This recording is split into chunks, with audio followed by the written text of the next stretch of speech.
Galih Ginanjar akui dirinya bersalah karena perkataannya soal bau ikan asin.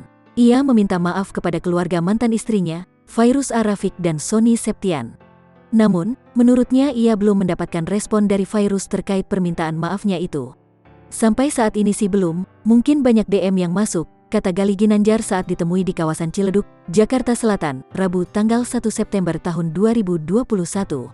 Ia pun mengakui kesalahannya kala itulah yang membuat keluarga mantan istrinya, Fairuz Ar-Rafiq dan Sony Septian tak mau memaafkannya sampai saat ini. Terus juga aku memaklumi kenapa belum direspon karena perlakuan aku kemarin masih berbekas di mereka, tutur mantan suami Barbie Kumalasari itu.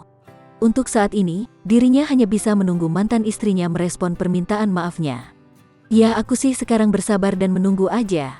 Saat ini belum ada respon, ucapnya. Yang jelas, Galih Ginanjar berujar jika ia sangat tulus untuk meminta maaf atas kesalahannya yang pernah ia perbuat kala berseteru dengan Fairuz.